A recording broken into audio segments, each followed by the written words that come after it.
이 시대에도 바벨탑은 있습니다라고 하는 말씀을 통해서 함께 은혜를 나누기를 원합니다. 지난주 목장 모임에 우리는 영화 한 편을 보았습니다. 못 보신 분들도 계시고 보신 분들도 있으리라 생각이 되어지는데요. 다시 한번 좀 내용을 상기하면서 줄거리를 한번 좀 이야기를 드려보려고 합니다. 박정희 군사독재 시절에 최절정에 이르는 1969년이었습니다. 그리고 대학을 다니던 부잣집 아들 남자 주인공이 여름 방학 때 농촌 봉사활동을 가게 됩니다. 그리고 마을 도서관에 사서로 있는 여자 주인공을 만나서 서로 사랑이 싹튼다는 이야기입니다. 약 영화 머물면서 여자 주인공의 추억을 쌓아가는 중에 남자 주인공은 이 여자 주인공의 사정에 대해서 너무나 잘 알게 되어집니다. 과거에 이 여인의 부모님이 마을에 도서관을 만들어서 교화하는 작업을 했었다는 것. 그리고 그 작업을 하는 바람에 그리고 북으로 건너가게 되어져서 온 마을 전체가 피해를 입게 되어지는 상황이 되어집니다. 그 이후로 이 여자는 마을로부터 많은 사람들에게 따돌림을 당하게 되어지고 미움을 받게 되어지는 일들이 일어납니다. 이 여인은 그 바로 도서관을 지키고 있었습니다. 농활의 마지막 날 밤에 대학생들이 마을 사람들을 위해서 영화를 상영해 주었고 그 와중에 마을 도서관에 불을 타버리면서 이 여인은 온데간데 없이 집을 잃어버리게 되어집니다. 그래서 남자를 따라 서울로 가게 됩니다. 여기까지는 대학생과 농촌 처녀의 그렇고 그런 사랑 아니겠던가. 그런데 반전이 일어납니다. 일단 이 남자는 여자인과 함께 자신이 다니는 대학 학교로 올라갑니다. 그리고 이 여인에게 자신의 가방을 맡기고 학생의 사무실을 잠깐 올라가게 되어집니다. 학생의 측에서는 박정희 삼선 개헌 반대의 집회를 개최를 했고 그리고 이 남자는 여인이 데모에 휩쓰게 되면서 이 여인이 경찰서로 연행이 되어지고 이 남자도 연행이 되어지고 맙니다. 문제는 이 여인이 월북한 부모님 때문에 사상을 의심받게 되어지면서 이 여인이 들고 있었던 이 남자의 가방 때문에도 이 남자도 간첩 혐의로 의심을 받게 되어지면서 폭력과 협박에 의하여 치조가 진행이 되어집니다. 이 남자의 아버지는 이 남자에게 여인을 모른다고 이야기를 하라고 당부를 합니다. 그렇지 않으면 살 수 없다고 이야기를 합니다. 경찰관의 신문에 이 남자는 여인을 모르는 여인이라 합니다. 그러자 경찰관은 이 남자를 여인께 대조 질문을 하게 되어집니다. 이 여인은 이 남자를 보자마자 반가운 마음에 이 얼굴에 미소를 띄우게 됩니다. 그런데 이 남자는 자신이 살려고 이 여인을 모른다 부인을 하게 되어집니다. 이 여인은 결국에 눈물을 흘리면서 이 남자도 이 여인도 이 남자를 모른다라고 고백을 하게 되어집니다. 이 남자에게 피해를 주지 않으려고 합니다. 그 결과 이 남자는 바로 석방이 되어졌고요. 이 여인은 감옥에서 징역살이를 하게 되어집니다. 사랑하는 여자 이 여인을 부인하고 버렸다는 이 죄책감 속에 아버지를 설득을 해서 이 징역에서 좀 이 여인을 빼올 생각을 하고 아버지에게 부탁을 합니다. 그리고 이 여인이 석방이 됩니다. 그리고 이 여인과 떨어지지 않겠다 마음을 먹고 무작정 기차역으로 둘이 떠나게 됩니다. 그리고 이 남자는 이 여인의 약을 사러 간 와중에 이 여인은 온데간데 없이 사라지게 되어지죠. 그리고 이 남자는 이 여인을 찾기 위해서 36년 동안 전국을 찾아 헤매는 일을 하게 되어지면서 독신으로 대학 교수를 보내게 됩니다. 그러다가 방송국에 다니는 제자를 통해서 편백나무 잎으로 만든 카드를 보면서 이 여인의 행적을 추적을 합니다. 이 여인이 자신과 헤어진 후에 행적을 알게 됩니다. 물론 이 여인은 죽었습니다. 그리고 영화는 막을 내립니다. 이 여인의 이름이 바로 서정인이고요. 이 남자의 이름이 바로 윤석영입니다. 저는 치료실에서 이 서정인을 모른다고 부인하는 이 윤석영의 모습과 베드로의 모습을 한번 오버랩 시켜 보았습니다. 대제사장의 뜰 안에서 예수님을 부인하는 모습 어떻든가 정확하게 맞아 떨어지더라는 거죠. 윤석영은 서정인을 사랑한다고 자신했던 사람이었습니다. 모든 것을 다 이 여인을 위해서 포기하겠다고 할 정도였습니다. 그래서 손을 잡고 서울로 올라왔습니다.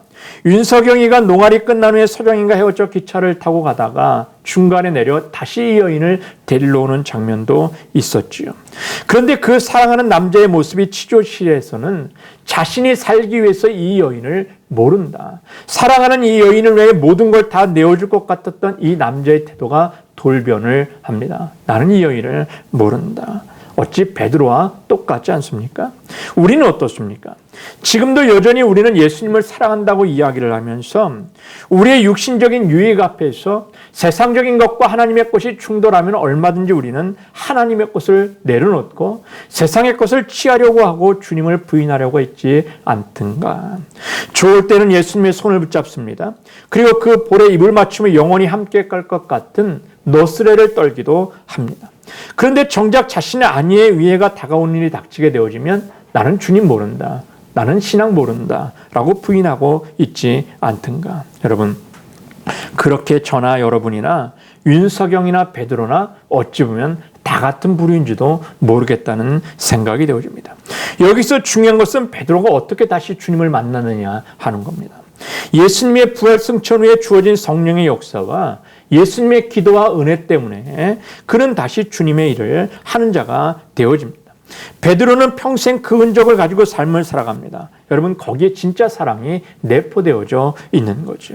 내가 상대방에게 어떤 짓을 했는가가 확실히 자각이 되어지고 그럼에도 불구하고 그 사랑이 나에게 어떤 사랑을 부어주시는지를 알게 되어질 때 진짜 사랑이 그 안에 내포되어져 있다는 겁니다. 그래서 사도 로마 인간의 죄를 그렇게 집요하게 물고 늘어지는 이유가 바로 여기 있는 겁니다. 너희가 하나님께 무슨 일을 했는지 좀 깨달아라, 좀 알아라, 이렇게 이야기합니다. 그래서 윤석영이 서정인의 발자취를 거슬러 올라가서 그녀가 얼마나 자신을 사랑하고 배려했는지 이걸 알게 되었을 때 비로소 윤석영은 그 서정인을 가슴으로 사랑하게 되어지는 이야기 아니었던가. 그건 평생을 간직해오는 그림과 것이었을 것입니다. 여러분, 우리 자신의 무력함과 신랑이신 예수의 집요하신 사랑, 그것이 바로 오늘도 저와 여러분을 있게 하시는 이유인 줄로 믿습니다. 저는 그 영화 속의 나무 잎카드를 보면서 바로 그 예수님의 집요한 사랑을 느끼게 되어지죠. 서정이는 그 편백나무 잎카드가 언젠가 자신이 사랑하는 윤석영에게 전달되어질 것을 굳게 믿고 있었습니다. 왜냐하면 시골에서 윤석영이와 서정인이 그 편백나무 이 카드를 만들면서 이야기를 하고 있는 내용이 있습니다. 이 편백나무 이 편지는 나 잘 있어요. 걱정하지 말아요. 나는 행복해요. 그리고 당신을 사랑해요. 라고 하는 의미를 담고 있더라는 거죠. 그녀는 그러한 굳은 믿음으로 주위 사람들에게 편백나무 이 카드를 전달해 줍니다. 왜요? 이 카드가 바로 사랑하는 남자에게 전달이 되어지도록. 자신이 사랑하는 대상에 꼭 전달될 것이라는 믿음으로 자신의 사랑을 담아서 계속해서 이 편백나무 편지를 나누어 주는 작업을 합니다. 어찌 보면 우리를 통해서 계속해서 보내시는 하나님의 사랑이 바로 이 편백나무 편지와 같지 않던가라는 생각이 되어지죠. 그리고 그 카드는 결국 윤석영에게 전달되어졌습니다. 이미 사랑하심을 입은 자에게는 그리스도의 향기가 언젠가는 미치게 되어지고 전달되어지는 것 아니겠던가. 여러분, 우리 주님의 사랑은 우리가 당신을 부인하는 자리에까지 찾아오십니다. 그리고는 결국 우리에게 그 사랑의 깊이와 높이와 넓이를 보여주시고 우리 안에 당신을 향한 진짜 사랑이 있음을 보여주고 증명해 주심을 여러분 기억해야 될 줄로 믿습니다. 여러분, 하지만 인간은 어떻습니까? 노아의 홍수를 경험하고도 또 높아지려고 합니다. 하나님이 없는 것처럼 살려고 합니다. 마치 자신들이 하나님이 된 것처럼 살기를 원합니다. 여러분, 창세기를 묵상하면서 저는 가끔 창세기를 읽을 때마다 이런 생각들을 묵상을 해봅니다. 인간들은 땅에 선을 긋고 여기는 내 땅, 저기는 너 땅, 이렇게 이야기를 합니다. 마치 자신들이 만들어 놓은 것처럼, 자신들이 마치 땅을 만들어 놓은 것처럼 여기까지는 내 땅이고 저기는 너 땅, 이렇게 구분을 해 놓습니다. 이런 모습을 지켜보시는 하나님은 얼마나 답답할까? 너희들이 그 땅 만들었어? 너희들이 그 땅 만들 때 뭐하고 있었을까? 그런데 이것을 보면서 얼마나 어이없을까? 내 것 같고 마치 너희들 것처럼 그렇게 네 것이냐 내 것이냐 이야기하는 것 얼마나 답답해 보이겠던가. 그런 그들이 노아의 홍수를 경험하고 또 하나님과 대적하려고 하는 일을 합니다. 이것이 바로 오늘 본문에 있는 내용이지요. 오늘 본문에 보면 사람들이 노아의 홍수가 끝난 후에 조금씩 동쪽으로 이동하다가 드디어 시날 평지라고 하는 곳에 도달하는 장면이 등장을 합니다. 본문 2절입니다. 이에 그들이 동방으로 옮기다가 시날 평지를 만나 거기에 거류하며 이렇게 이야기를 해요. 마침내 시날 평지에 도달했을 때 바로 여기가 정착할 곳이야. 그렇게 마음을 먹었다는 거예요.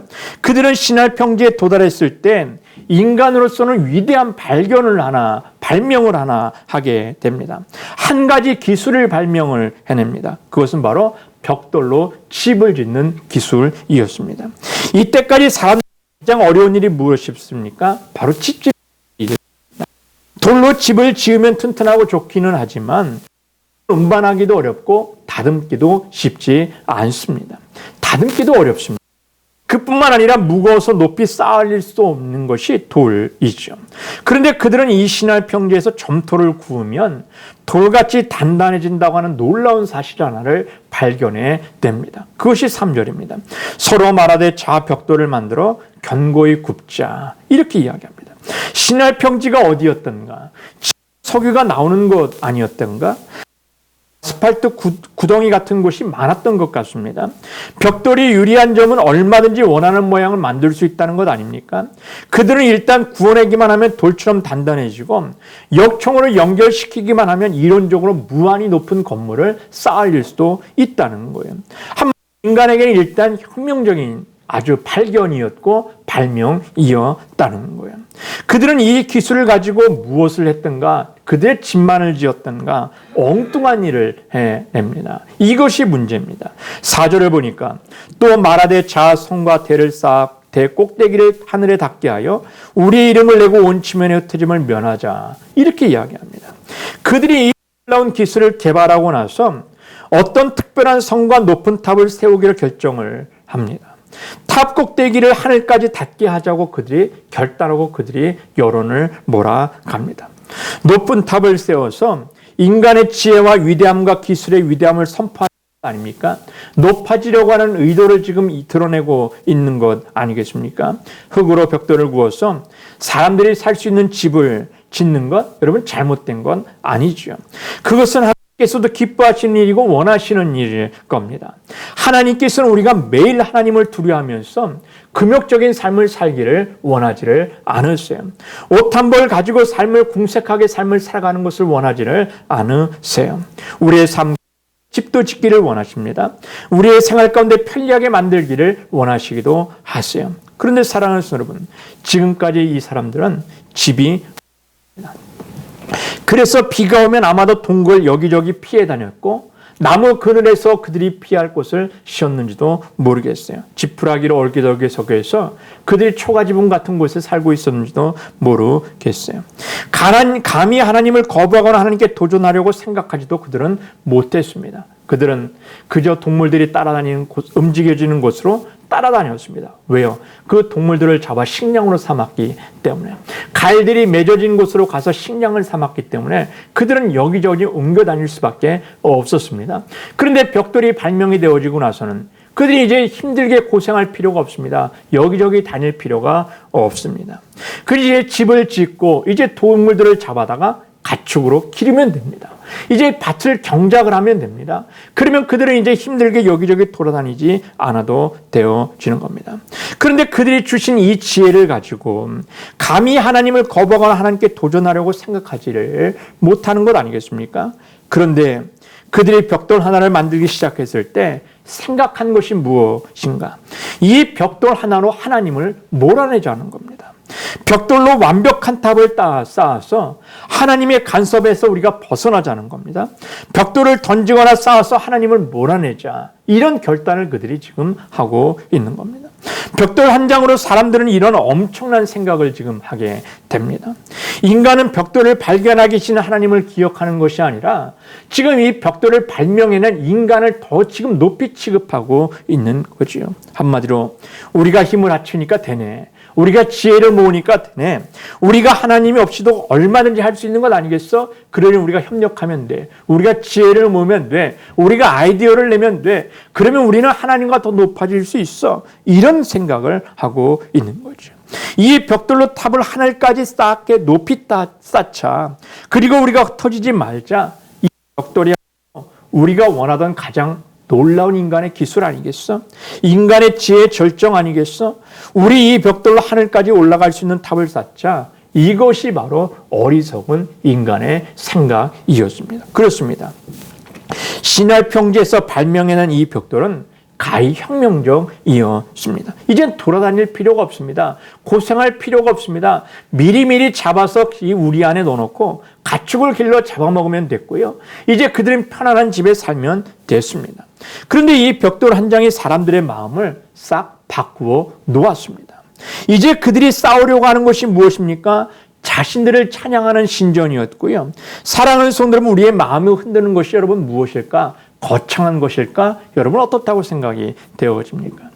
여러분, 우리의 마음을 흔드는 것은 큰 것 아닙니다. 큰 것 아닙니다. 대단한 것 아닙니다. 공사장에서 흔히 볼 수 있는 벽돌 한 장이 저와 여러분의 마음을 흔들 수 있다는 거예요.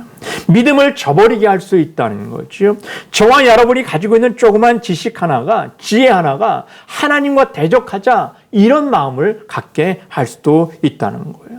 그래서 성경은 잠언서 4장 23절에 말합니다. 모든 지킬 만한 것 중에 더욱 내 마음을 지키라. 생명의 근원이 이에서 남이니라. 이렇게 이야기합니다. 주님은 많은 것을 지켜야 돼. 그러나 가장 중요한 것은 너의 마음을 지켜야 돼. 이렇게 이야기를 하고 있는 거죠. 여러분, 믿음은 어떻게 생기는 겁니까?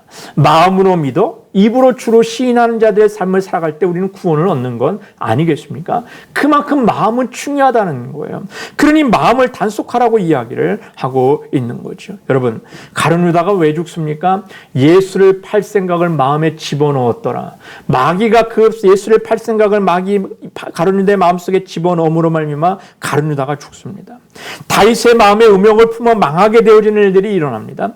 매일 매 순간 결단에도 마음을 지키지 않으면 우리는 무너지는 인생의 삶을 살아가게 되어지는 겁니다. 믿음의 지체인 성도들을 향한 섭섭함이 어디로부터 시작이 되어집니까? 마음의 발전으로부터 시작이 되어집니다. 조그만 틈이 생깁니다. 그럼 댐을 무너뜨리는 것처럼 저와 여러분의 마음속에 조그마한 섭섭함을 가지고 성도들끼리 이간질 되어지고 하나 되어진 일들을 막는 일들이 일어납니다. 아무런 가능성이 없을 때는 겸손할 수가 있지요. 그런데 가능성이 조금이라도 보이면 그때부터 확 바뀌어지는 것이 우리의 인생입니다. 눈에 보이는 게 없어지는 겁니다. 이것이 여러분 바로 바벨의 정신입니다. 어려울 때 먹고 살 것이 없을 때는 정말 겸손합니다. 병들었을 때는 하나님 앞에 자복합니다. 모든 걸 다 내어놓을 것 같은 마음도 먹습니다. 그런데 문제가 해결이 되어지면 하늘 꼭대기까지 올라가려고 하는 것이 사람의 마음인 것 같아요. 그래서 바늘구멍만한 기회가 생기면 그 생각이 발전해서 벽돌 한 장이라도 갈 때까지 다 가는 것이 바로 인간의 생각 아니겠던가. 그래서 온 지면에서 우리 이름을 내고 온 지면의 흩어짐을 면하자. 이게 기껏 인간의 생각이었습니다. 이들은 벽돌의 기술을 믿고 자신의 삶에서 하나님의 존재를 부인하면서 하나님을 밀어내기를 시작을 합니다. 내가 하니까 되네. 내가 가진 지혜로도 이렇게 하니까 이게 되네. 이 사업이 되고 저 사업이 되고 이 일들이 풀리고 저 일들이 풀려지네. 그러면 굳이 기도할 필요가 있을까? 하나님께 매어달릴 필요가 있을까? 이렇게 되지. 이래서 사람이 연륜이 필요하고 이래서 사람이 지혜가 필요하고 이래서 사람들이 친구가 필요한가 보다. 이런 생각을 하게 되어집니다. 문제가 어디 있습니까? 우리는 형편이 안 되니까 죽어 지내는 것이지. 그러나 마음속으로는 최고가 되고 싶어하는 것이 누구나의 마음 아니겠습니까? 하나님의 자리까지 올라가고 싶어합니다. 꼭대기까지 올라가고 싶어합니다. 그러다가 기회가 생기면 교만한 생각이 막 나오기 시작합니다. 그때는 하나님도 저버리고 가족도 저버리고 오히려 나만 잘났고 나만 뛰어난 것 같은 일들을 하게 되어지죠. 능력이 개발되면 개발될수록 사람을 어떻게 합니까? 여건이 적합하면 적합할수록 하나님을 몰아내고 인정하지를 않습니다. 저와 여러분이 오늘도 주님 앞에 자복하는 이유가 무엇입니까? 인간의 힘으로는 불가항력적인 일들이 얼마나 많이 있던가. 그러니 자복하기 위해서 하나님의 은혜와 하나님의 도우심을 바라기 위하여 우리가 엎드리며 자복하고 있지 않던가. 우리의 삶 가운데 불편함이 없다면, 우리의 삶 가운데 부족함이 없다면 아마 우리는 교만함의 삶을 살아갈지도 모르겠습니다. 이것을 성경은 죄라 이렇게 이야기를 하고 있는 거죠. 사랑하는 여러분, 오늘 우리들이 살고 있는 이 도시의 삶을 한번 생각해 보십시오. 우리는 여기에서 하나님을 느낄 수 있든가, 그렇지 못할 때가 얼마나 많이 있든가. 주변에 있는 모든 것들이 다 인위적으로 만들어진 것들 아니겠습니까? 사람들의 과학과 기술의 힘으로 만들어진 것들 아니겠습니까? 어디를 둘러봐도 하나님이 계시지 않는 것 같은 것들로 상당히 있습니다. 심지어는 하늘에는 이산화탄소로 인하여 점점 더 세상이 열대하다, 뭐 이런 어려운 일들이 계속해서 일어나고 있는 시대가 바로 지금이죠. 하나님을 느끼기가 어려운 시대가 바로 지금인 것 같아요. 그런데 우리 기쁨의 교회가 자리 잡고 있는 흥업 지역을 한번 둘러보십시오. 저는 들녘을 바라볼 때마다 참 신기한 일이 있습니다. 어떻게 벼가 저렇게 누렇게 익어가지? 그 생벼를 익히려면 얼마나 뜨거워야 될까? 근데 사람은 타지 않습니다. 벼만 익어갑니다. 그리고 계절이 바뀌어집니다. 우리가 뜨겁다 이야기하지만 아침 저녁으로 선선한 바람이 불면서 가을이 오나 보다, 이걸 우리가 느끼게 되어집니다. 지금 우리는 인간이 달나라든 화성이든 위성을 쏘아 올리고 사람이 가겠다, 화성까지 정복해보겠다, 그리고 인공위성을 만들기도 하고 사람이 타는 우주선을 보내기도 준비하는 과정 가운데 있습니다. 그런데 여러분, 한국 땅에서 가장 잘 사는 강남에 비가 하루 저녁 왔다고 잘 사는 도시가 하루아침에 물에 잠겨서 사람이 죽어가는 일들이 지금 일어나고 있다는 거예요.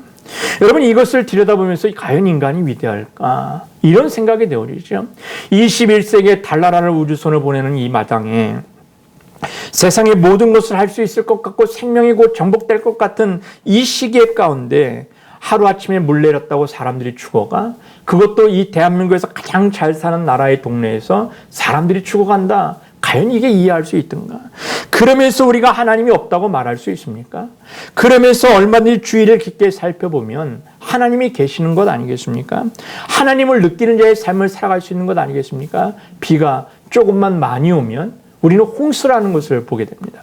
비가 조금만 덜 오게 되어지면 가뭄을 경험하게 되어집니다. 여러분, 세상에 과학 문명이 발달했음에도 불구하고 바닷물을 지금 바꾸어서 담수어로 바꾸어서 그것을 지금 사용하겠다고 이야기하는 이 시대 가운데 여러분, 지금 여전히 지구촌에서는 가뭄으로 고생하는 곳이 많던데요.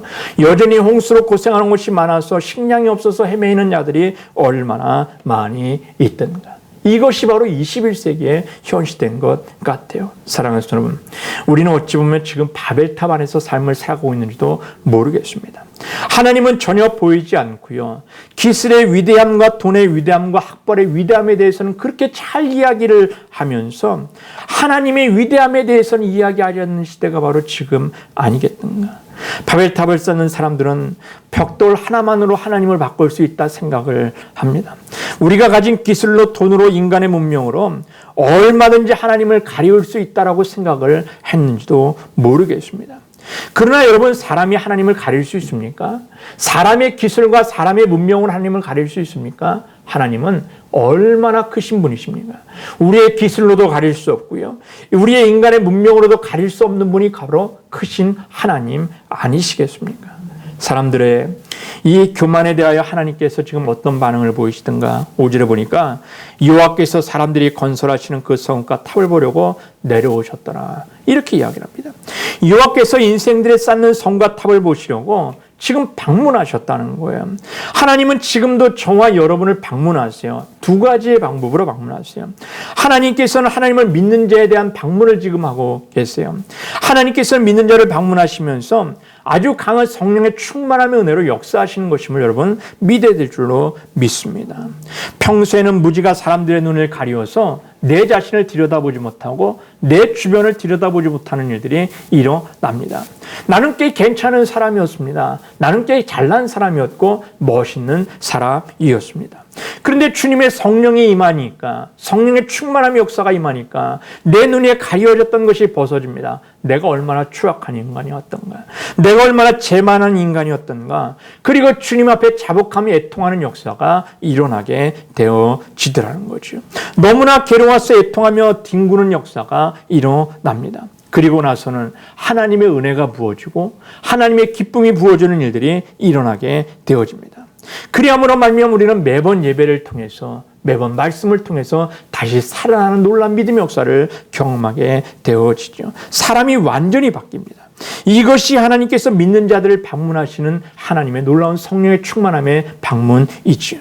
그리고 또 하나의 방문이 있습니다. 죄인들에게 나타나실 때는 심판의 하나님으로 방문을 하십니다. 하나님께서는 소돔과 고모라에 나타나셨을 때 그들을 유황불로 멸망시키셨습니다. 하나님께서 애굽 사람들을 찾아오시자 바로 그날 저녁에 모든 장자가 죽는 고통을 경험을 합니다. 하나님께서 아수르 군대를 찾아오시자 하나님이 하루아침 저녁에 18만 5천 명의 아수르 군대를 죽이시는 사건이 등장을 합니다. 그런데 바벨탑에 하나님이 찾아오십니다. 그런데 아무도 죽질 않습니다. 이것이 놀라운 일이죠. 하나님이 방문하셨는데도 아무도 죽지 않습니다. 그 대신 어떤 일이 일어납니까? 하나님이 이 문제를 놓고 성부 하나님, 성자 예수님, 성령 하나님께서 서로 의논을 하십니다. 6절에 보니까 여호와께서 이르시되 이 무리가 한 족속이 언어도 하나이므로 이같이 시작하였으니 이후로는 그 하고자 하는 일을 막을 수 없으리로다. 하나님 심판하시는 대신에 의논하십니다. 이 일을 어떻게 하면 좋을까? 하나님 안에서 의논합니다. 인간의 행위는 하나님에 대한 무서운 반역임을 알고 있습니다. 결국 하나님께서 시키는 대신에 언어를 혼잡게 하시는 일을 하고 계십니다. 이 공사를 더 이상 계속 못하도록 만드시는 사건이 오늘 본문에 있는 내용이죠. 것이 여러분 이거예요. 하나님께서 죽을 수밖에 없는 죄인들에게 언어를 다르게 하심을 통해서 한 번 더 기회를 주고 계시는 거죠. 마치 영화에서 남자 주인공이 여자 주인공을 사랑한다 말하면서도 결국에 배신하는 남자를 용서하는 것과 같은 내용이죠. 사람들은 언어를 잃어버렸습니다. 사람을 나누는 것이 여러분 언어 아니겠습니까? 피부색이나 혈통도 다른 것도 아니지만 일단 언어가 다르면 사람들은 나뉘어지는 거죠. 문제는 뭡니까? 말이 하나니까 문화도 하나요. 생활권도 하나이니까 문제가 되는 거죠. 가장 힘든 일이 무엇입니까? 말귀를 못 알아듣는 거죠. 말을 못 알아듣는 거죠. 언어가 다른 것도 아닌 것 같은데 말귀를 못 알아듣는 거예요. 의사소통이 잘 되지 않는 겁니다. 언어가 달라지니까 무엇보다도 우리라고 하는 개념이 사라지는 일들이 일어나죠. 우리는 때에 따라 나라별로 스포츠 경기하는 것을 볼 때가 있습니다. 그러면 여러분들은 어디를 응원합니까? 우리나라 대한민국을 응원을 합니다. 왜요? 우리라고 하는 개념이 있으니까. 같은 언어를 쓰고 있는 우리 대한민국을 응원을 합니다. 그게 어떤 나라와 경기를 하든지 말이죠. 제가 미국에서 목회를 잠시 할 때 있었습니다. 1.5세, 2세들을 놓고 말씀을 가르친 적이 있었는데 가장 힘들고 어려운 것이 무엇인가? 얘들은 생긴 것은 한국 사람입니다. 그런데 말은 한국말을 잘 못해요. 영어밖에 못해요. 그러니 한국 사람도 아닌 것이 미국 사람도 아닌 것이 여기에도 끼지 못하고 저기에도 끼지 못하는 일들을 가끔 볼 때가 있습니다. 우리는 어머니하고 고향 이렇게 이야기하면 좀 느끼는 어감이 있지 않습니까? 어머니 하면, 고향 하면 느끼는 것이 있어요. 근데 그들은 그것을 느끼지를 못해요. 왜요? 어머니라고 하는 것을 영어로 이야기해도 느끼지 못하고 고향이라고 하는 것을 영어로 이야기해도 알아듣지를 못하고 느낌이 없는 거죠. 왜요? 생긴 건 같은 한국 사람이지만 언어가 다르니까 생각하는 것이 다르고 이해하는 것이 다르게 되어지더라는 거예요. 이게 언어의 힘입니다. 하나님은 우리들에게 원하시는 것이 무엇입니까? 온 인류가 기술로 하나 되는 것, 이게 아니죠. 온 인류가 축구로 하나 되는 것, 스포츠로 하나 되는 것, 이거 아니죠. 오직 예수 그리스도가 우리에게 원하시는 것은 겸손과 주님 앞에 자복하는 자의 삶을 살아가는 것인 줄로 믿습니다. 온 세계가 그리스도의 의로운 죽음을 보고 자신들의 죄를 깨달으면서 하나님 앞에 겸손해지는 겁니다. 하나님을 따르는 자의 삶을 살아가는 것, 이게 주님이 바로 원하시는 일인 줄로 믿습니다. 성경에 보니까 이 바벨탑의 사건을 통해서 언어를 사건이 등장을 하지요. 그런데 사도행전 2장을 보면 언어가 하나로 통일되어지는 사건이 일어납니다. 예수 그리스도를 구주 영접한 모든 믿음의 성도들이 예루살렘에 모여 기도하기를 시작을 합니다. 그리고 성령의 충만함의 강권적인 역사를 통하여 방언을 말하기를 시작을 합니다. 방언을 통하여 하나님의 나라에 대한 이야기를 이야기하고 당신들이 죽인 예수님에 대해서 이야기를 하고 천국 복음에 대해서 선포하기를 시작을 합니다. 그런데 여러분 정말 희한한 것은 그 당 예루살렘에는 정말 많은 나라 사람들이 와 있습니다. 바데인과 메데인과 일렘인과 메소포타미안과 가비도기아와 본도와 부르기아와 리비아, 애굽의 사람들이 많이 와 있었다는 거죠. 그런데 중요한 것은 그들이 방언할 때 너희들은 술에 취했어 라고 이야기하지만 그들의 언어에 귀를 기울이면 각자 온 모든 나라의 언어들로 통역되어져 들려지는 일들이 일어납니다. 하나님의 구원의 역사, 천국의 복음에 대해서 모든 백성들이 다 동일한 언어로 들려주는 역사가 일어나지요. 이게 언어의 힘입니다. 이것이 바로 오순절 마가다락방에 내렸던 성령의 충만함의 또 다른 의미가 바로 이것이죠. 일시적인 언어의 장벽이 허물어져서 각각 자신의 언어로 예수 그리스도의 사건이 들려지고 천국 복음에 대한 이야기가 들려지더라는 거예요. 여러분, 이것을 의미하는 바가 무엇입니까? 하나님은 여전히 이 세상의 주인이라는 거예요. 모든 인류가 하나님 앞에 겸손히 무릎 꿇고 참된 믿음으로 하나 되기를 원하고 계시는 사건이죠. 이것이 바로 우리를 향한 하나님의 뜻임을 여러분 기억이 될 줄로 믿습니다. 온 세상의 주인이신 하나님 앞에서 모든 교만을 버리고 같은 신앙으로 하나 되는 건 이것이야말로 인류에 대한 하나님의 뜻임을 여러분 기억이 될 줄로 믿습니다. 우리가 살고 있는 이 사회가 어찌 보면 바벨탑임을 여러분 기억이 될 줄로 믿습니다. 사람들이 만들어 놓은 기술, 자신들이 만들어 놓은 자신들이 것들이 최고인 것처럼 이야기하는 이 시대가 바로 지금이 바로 바벨탑의 시대가 아니겠던가 라는 생각이 되어지죠. 여러분, 여러분의 눈에 어느 순간부터 하나님이 보이지 않는다, 하나님의 소리가 들려지지 않는다 하면 나는 지금 여전히 바벨탑 안에 갇혀 있구나 이렇게 생각하면 맞을런지도 모르겠습니다. 그러니 우리가 무엇을 찾아야 됩니까? 그 바벨탑 속에 하나님을 볼 줄 알아야 됩니다. 하나님의 음성을 들을 줄을 알아야 합니다. 그래서 우리는 오늘 이 순간에도 성령의 충만함을 사모하며 나가는 저와 여러분의 삶이 되어야 될 줄로 믿습니다. 저는 이 말씀을 정리하려고 해요. 인간은 성령의 능력이 아니면 하나가 될 수가 없습니다. 오늘 성령이 우리에게 임하실 때, 성령의 충만함이 우리에게 임하실 때 우리는 교만하지 않을 수 있고요, 겸손해질 수 있고요, 무릎 꿇고 주님의 인도하심을 받을 수 있음을 여러분 기억이 될 줄로 믿습니다. 바라기는 오늘 주님께서 성령의 거룩한 영을 부어주셔서 우리로 하여금 겸손하게 하시고 오늘도 이 바벨탑 같은 세상 가운데서 주님을 만나 주의 음성을 듣고 하나님의 다스림을 당하며 나가는 귀한 믿음의 성도 하나 되실 수 있기를 주님의 이름으로 축원합니다.